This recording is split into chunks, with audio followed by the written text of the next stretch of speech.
Hi everyone, welcome to Good Journeys Tarot. Today I am doing the hashtag Tarot FAQs, which Lisa from Lisa Papez, I want to say Supportive Tarot because that's what it's always been, um, it did, and share some of my thoughts. It kind of goes along with, at least a portion of it, goes along with a challenge I'm doing on Instagram this month about my tarot collection. So, perfect timing.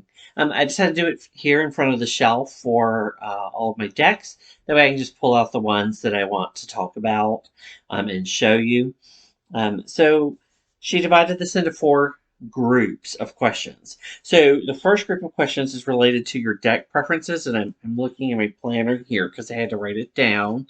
Um, First of all, do you prefer illustrated minors or pips? So I can read both now. When I first started, I had to have the illustrated minors because I didn't know the meanings of the cards well, right? But as I progressed over the last 12 years, I am now to the point where it doesn't really matter to me whether they're illustrated or not. I do prefer if the pips are at least decorative. So the very first deck that I acquired was this deck, which I've mentioned before, the Golden Tarot. And this particular deck, the pips are just a number of objects. So they're not decorative. I mean, they are pretty in their own way, but you'll see they're not like a pattern or anything like that. So um, it's just the objects. And so I can read with these now. It's not my preferred style of deck, and this is really the only deck I have like this, and it's because it was the first deck I ever purchased. And I was reminded of it this week as I did that Instagram challenge, and I'm going to use it this next week for my personal daily activities. But when I talk about decorative peps, like, for example, the Tattoo Tarot, which Lisa also mentioned in hers, you'll see how these are just very beautiful. Even though they are just swords or wands, they're gorgeous. Now, one of the things in this deck that is different than, say, a Marseille deck, it is that occasionally you will see additional iconography that references something from the RWS. And so that's while it's a Marseille inspired deck, it's not really a Marseille deck. It's kind of a combo, and I love it. It's very beautiful.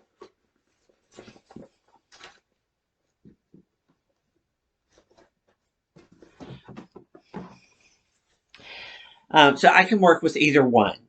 And I have actually this year started working with the Marseille and am enjoying that. And of course, let's see if we can find. So they're just pretty um, without having anything to reference any meaning. And that's really great. And I find now that I've started working with the Marseille that I am more and more, when I first draw cards, I am initially immediately associating the cards with their suit and their element rather than what's in the image of the card. So I guess a little bit less of intuitive reading and a little bit more of, okay, what does this card actually mean? Um, and in a lot of cases, it's the same thing. The image denotes what the number and element portrays. So either works for me. Though it took me a long time to get there. Only in the last 2 years have I really been reading with the peps. Keywords. Do I like keywords? If I look through a deck and they use keywords that are meaningful to me, then I'll get the deck if I like the deck. Um, but I have to like most of the keywords. One of the reasons I stayed away from the Thoth for so many years was the keywords, and I'm starting to work with it. I did, however, when I purchased my deck of the Bastard, get keywords, which are here and here. And for the most part, these are keywords that I would use. But I had this idea that this deck, because it's plastic, is going to be one of the ones that I'm using when I'm out and about with people. And so this kind of, the keywords kind of give them a clue that I know what I'm talking about. So if they've not had me read for them before or know anything about me. And so I did like that. Plus, this is a gorgeous deck. Um, Apart from that deck, and the Thoth deck, and then the Zillich Tarot, which is Thoth inspired. I don't really have any that have keywords on them for the most part. Well, I guess the Wildwood does, and I can relate those to the Wildwood's meanings of the cards and images. I do have a deck on the way that has keywords on it, and but it was for a specific purpose, and so we'll be talking about that when it gets here. So keywords, I can live with them or live without them as long as they ring true for me or for the imagery that's on the cards. Um, Borders. So I don't have the problem with borders that some people do. It doesn't matter to me whether they do or do not. Looking at my cards here, and so like this might hurt tarot has borders. Of course, this deck being gilded, I probably wouldn't have trimmed it. But if it has borders, I like it to have borders on both sides. Like I want the back and the front to be similar in that way. The thing that's distracting for me about the Wildwood is that the border on the back is not the same as the border on the front, and that kind of bugs me a little bit. That's how the Centennial deck is done, and other decks are done. If they have a border, they've got a little border around the front and around the back. Um, but not all decks are like that. Some decks, they'll have a border on the back, and on the front, they will be a full image.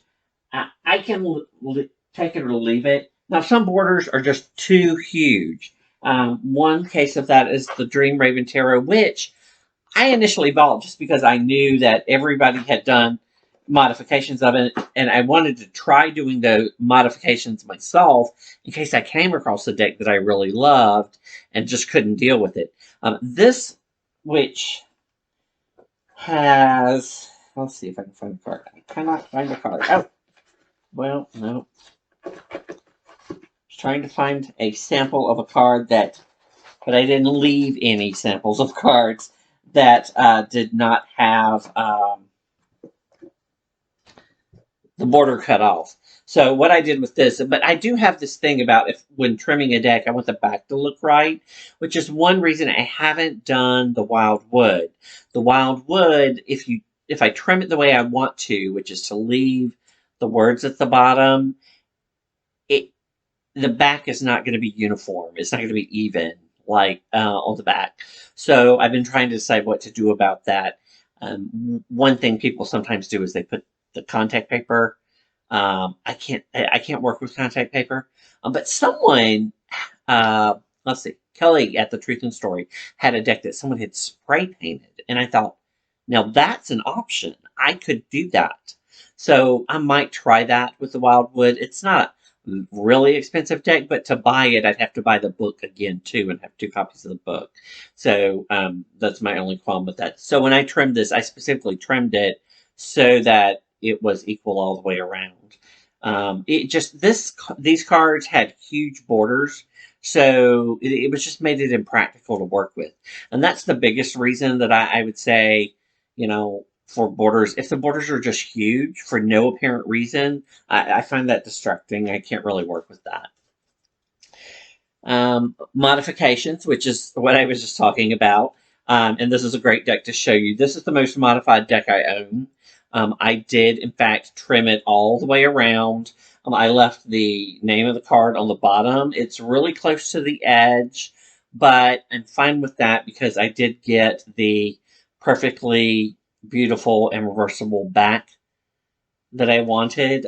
For some people, the backs don't matter to them, and they will just chop it all off. So I can't do that. The back of the cards have to be as pretty as the front of the cards for me, and that's why there are certain decks I don't own because they don't have a Nice back.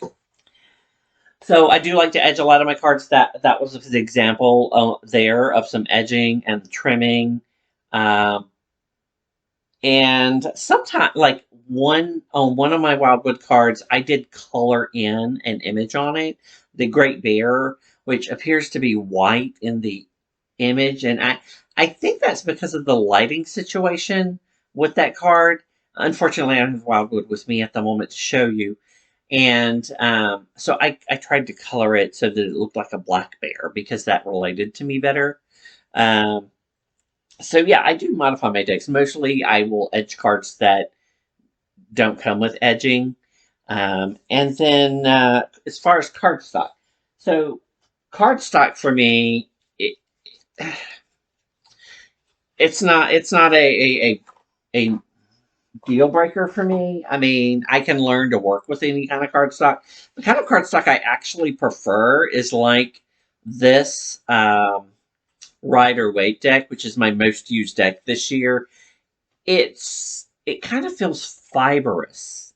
It doesn't necessarily have a. It does have some linen type like feel to it, or appearance to it. And I don't know if you can see it or not. On there, the slow tarot is also kind of like this. It to me feels fibrous, like it's not that thick and it bends easy, but it doesn't like um, feel like it's going to break or anything. Um, but that yeah, this and the slow tarot, I just love that cardstock. It's very fibrous. Now there are some decks that the cardstock I just can't deal with. Like I love my Tarot Bot, but Tarot Bot is a high gloss, um, very high gloss, and the cardstock actually feels okay, except for that because it's so high gloss, when you shuffle it, it just feels like I'm messing it up. Um, so I think it's a little better as I've used it a while, but it's I don't know, something about the gloss on it. It makes it hard to shuffle and all of that. So probably my biggest qualm with that deck would be how high gloss it was, which works for the content of the cards. But let's see, gilding. So actually, that one was gilded. And this one was gilded that I just showed you. So I like gilding. One of the things that some people have talked about doing is they removed gilding to make cards work better. And an example of that is many people have done that to the Tarot Noir, which is a Marseille style deck. This deck right here, which the cards are huge. Um, and some people have said they're just too huge. So they've cut out these borders and then edged it in black, which means they had to remove all the gilding. I can't bring myself to trim a gilded deck. Plus, this is the most expensive deck that I own, which I'll talk about um, in a moment. But I do like gilding. I don't actually have any cards that have that matte gilding that you get on newer decks. I totally missed out on the Kickstarter for the Light Seers, and by one day, we'll talk about that in a minute too. But I think that matte edging would be great because it provides the color and it's not likely to chip and flake and that kind of thing. Sometimes the foil gilding does flake off. I do have two decks that have this kind of. I left one of them downstairs. Where's the other one? Here it is. That have this kind of glittery edging, and so it will you'll get some on you initially, but it doesn't feel rough. It's smooth, but it's still initially you're going to get some of that glitter on you. Um, it's pretty. I This is the Ellis deck. Still looking for the first edition of this, so if you have it, give me a message. and I'll be glad to negotiate um, for that. And this is so in Dani Mystic's video, she talked about sniffing decks, and this is actually the only deck that I really feel like has any scent. And I don't know what it is, but this is the Ride or Wait, which was a Kickstarter and is no longer available. Um, but yeah, it does have this kind of nice scent. Now, some of my cards do have a scent from where I've used like essential oils when I've worked with them, or incense or that type of thing. But this one has its own unique like scent, and I can't really place it. But I do enjoy it. uh, so thank you, Dani, for making me sniff my deck. Um, so the second group of questions in this tag is about buying and backing decks. So where do you buy and back your decks? So of course I do buy the mass market decks occasionally from various places. Um, I bought some in stores, some online from Amazon, some from the publishers. I've backed Kickstarters.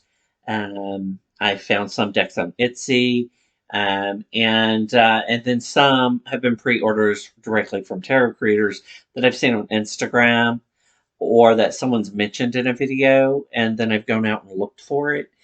Um, and so, yeah, so that's one way that I get them. How do I decide what decks to buy? I'm always looking for decks that are going to add something to my collection that's not there. Now, while I have a couple of RWS clones in my collection, I, I'm not really adding RWS clones unless they just really, really speak to me for some reason, like the Tarot Bot did. It just reminded me of one of my favorite prints that I have in my house, which is a robot daydreaming. And so I had to have that deck. And then I have the Crystal Unicorn Tarot, which is pretty much our RWS clone, but I actually bought that one for a specific purpose, which was because the creator was going to be in town doing a class, and I decided I would buy her deck, get her to autograph it, and all of that good stuff. So it was great meeting Pamela Chen when she came through. Um, so I'm looking for things that are different than what I have. So like the Slow Tarot I purchased because I love art, and I love the fact that this was sold by um, art um, a gallery, and it was of oil paintings, and they were just very had this romantic feeling to them. Um, I thought that it was just a beautiful and interesting deck, and I love shuffling this deck. It has that kind of fibrous. It has a linen type finish that, and it feels fibrous to me rather than like paper. Like this and this, like they coated fabric until it was stiff, and it just shuffles really well. I don't know how else to describe it. Um, the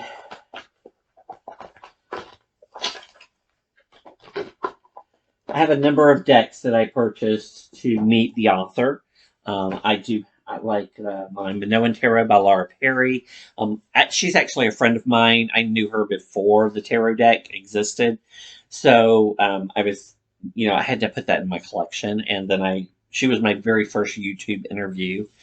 And then I actually was able to arrange to interview Maria Strom, who did the Hip Chick Tarot. And so that's why I have that deck in my collection. She's actually relatively local to me as well. But I'm always looking for something that's slightly different. I don't tend to attract directly to clones. Like the reason the Lily White is in my collection is I was looking for something with a little more spring feel to it, and something that had less people in it, but wasn't an animal deck. I'm not a huge fan of animal decks. When I was looking for, I've looked at the Wild Unknown a number of times, and I just can't. It doesn't work for me. The Brady Tarot didn't speak to me. The Hush Tarot doesn't really speak to me. But this deck, I just love. This is one of my favorite cards of all time. So, just a little bit about what I'm looking for when I'm adding decks. It's something that's going to be unique and different and add to, my reading experience. Um, Something that's not quite like what I already have.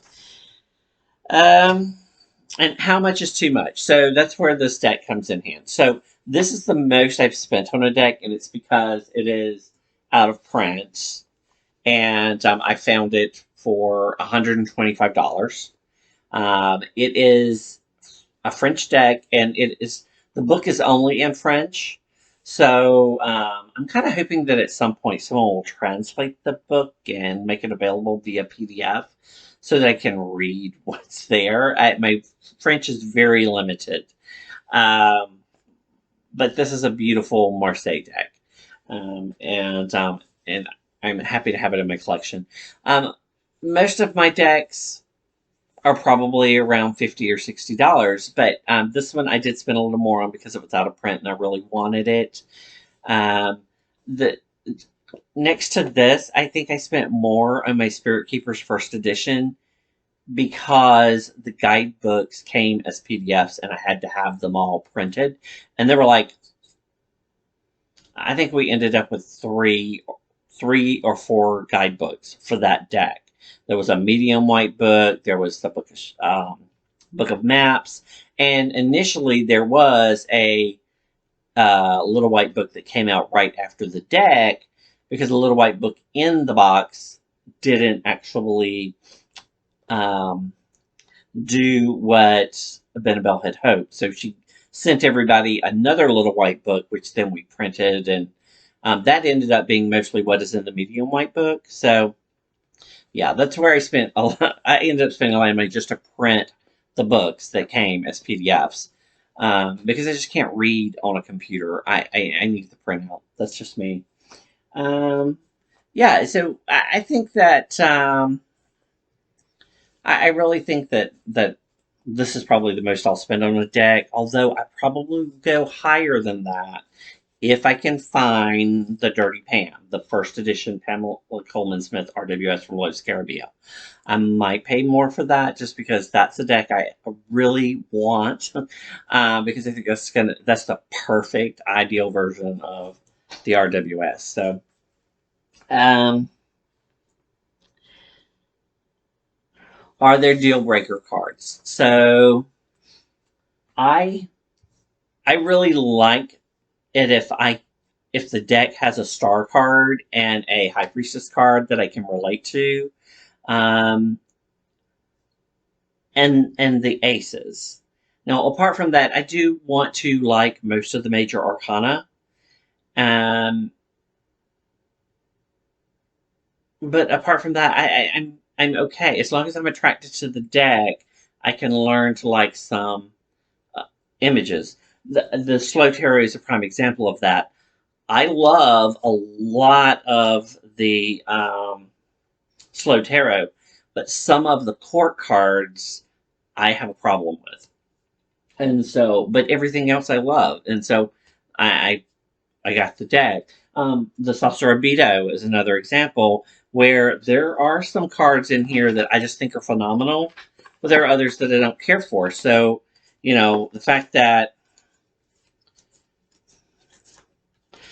I love the World card made up for the fact that I'm not that crazy about the Fool. The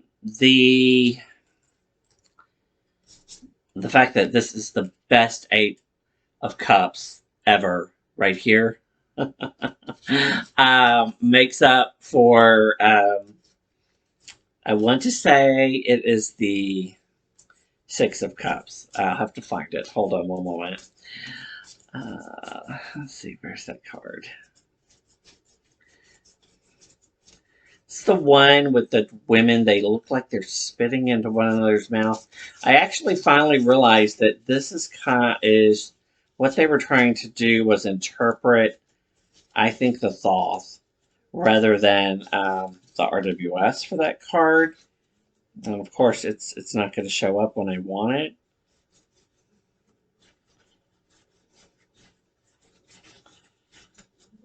Yeah, I can't find it right now. But that card, it just doesn't speak to me at all. And but then the Eight of Cups made up for it. So, um, and there are decks that have extremely unique and interesting depictions of specific cards that just make that deck for me. Um, let's see. The best and worst crowdfunding experiences. So I really haven't had any bad crowdfunding experiences. Um, Everything that I've ordered has pretty much arrived on time. Uh, and everything that I've backed on Kickstarter, you know, I think I had one deck that was like 3 or 4 months late, but mostly they arrive on time, if not early. Um, so I really haven't had any bad experiences. And none of the experiences really stand out as like over the top great. I mean, Oraclearium has probably been the most um, interesting because even though that deck is not due to be out quite yet, it's coming anytime now. Um, they have given regular updates more so than a lot of the Kickstarters that I've had, and they've added additional options along the way and made it very easy to add on those additional options. So, I mean, that's been a really good experience, and I can't wait to get that deck. So, the third section is about your reading style. Do you have a daily practice? So,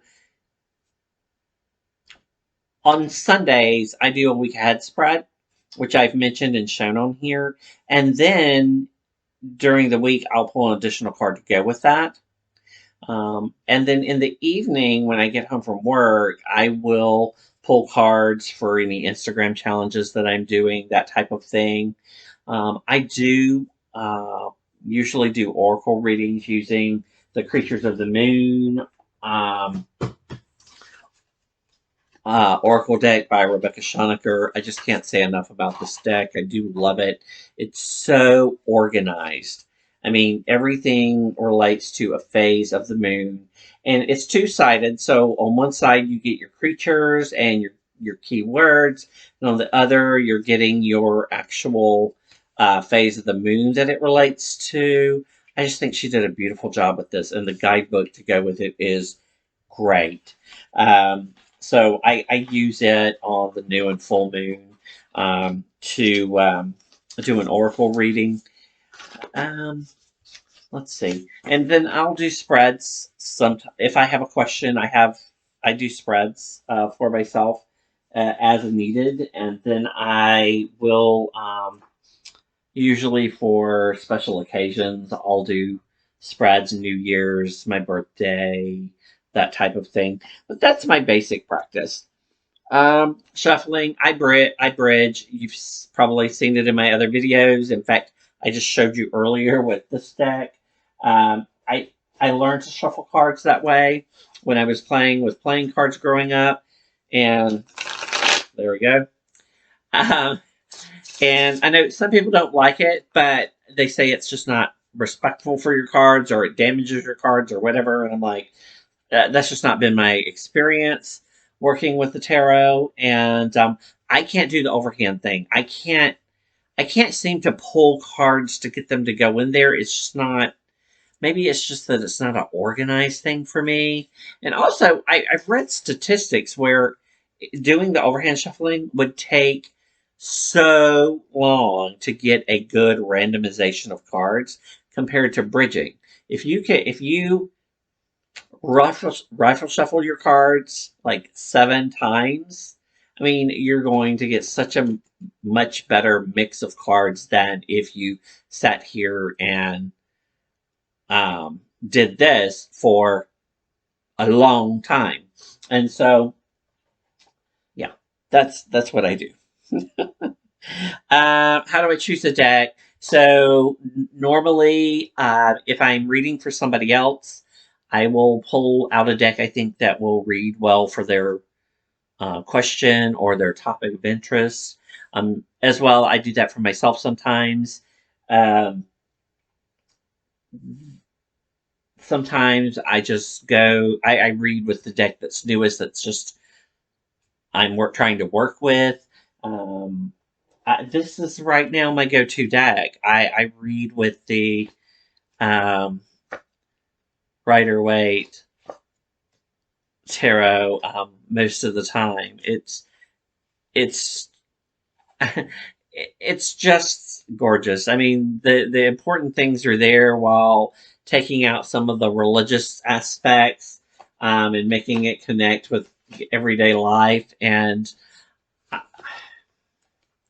it shuffles so beautifully. So if I'm just wanting to do a reading real quick, I'll grab it because it stays by my side most of the time these days. Um, on Saturdays, I collect the cards that I did my weekly daily spreads up, and then I put them away. And at that time, I'll kind of look and get a feel for like what deck I want to use the next week.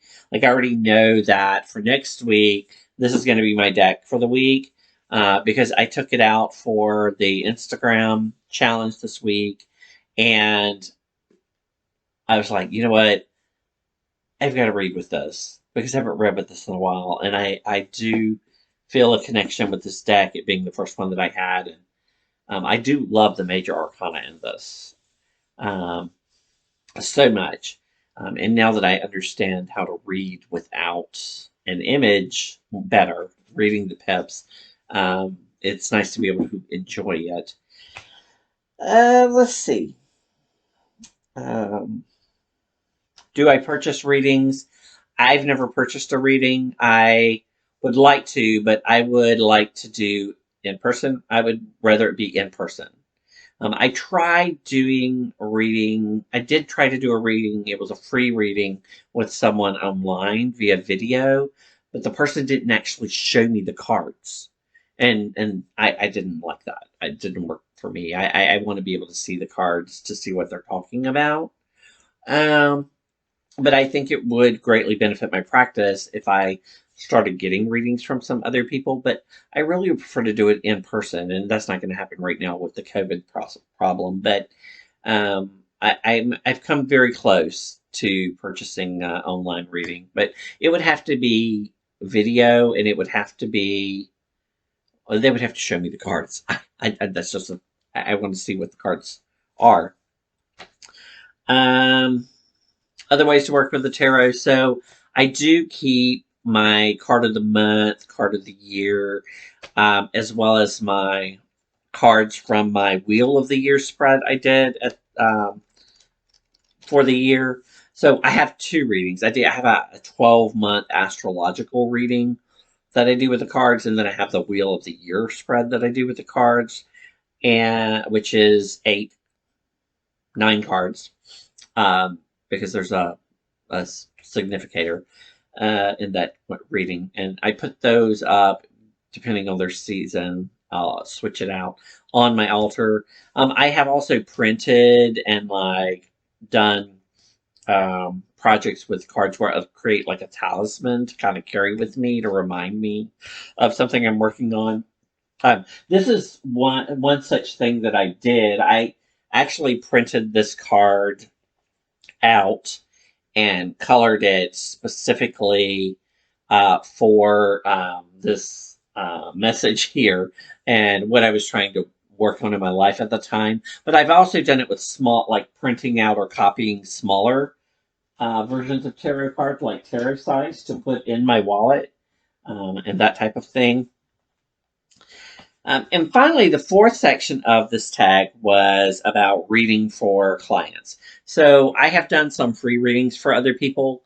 Um, and, you know, the questions here are not all going to be relevant to me. The first one is, When did you know you were ready to read for other people? Well, I've read for other people from the beginning as I learned tarot, um, to get practice, and I did that with my very close friends that, you know, hanging out or whatever. And then more recently, I've done free readings online with people. Um, uh, let's see. So rituals. Normally when I'm reading, there's a crystal nearby somewhere, um, downstairs where I normally am sitting on my couch, doing most of my readings for myself. I have a amethyst point that is handy all the time. And upstairs when I'm reading, I have an Amazonite angel that I usually have around. And I now have the fire and ice crystal that I am using more frequently with my readings. But I have a lot of other crystals, and sometimes pull out specific crystals. But those are the three main ones that are. One of them's always around when I'm reading. I usually have a scent. Um, Expression when I'm reading. So whether I put a little essential oil on, or if I burn incense, you know, or whatever the case may be, there's usually something to help me focus scent wise. And it varies depending on the deck I'm using and the time of year and what headspace I'm in. I just grab what I want to work with at that time. Let's see. Handling cards. So, for the most part, um, I've been reading free online recently because with COVID, there's just no getting your business off the ground. And especially when you want to do in person readings like I want to do. Um, so, I don't really come into a situation where I have to worry about whether people handle my cards or not. I'm not opposed to people handling my cards. I think it depends on the deck as well. At the very least, I am fine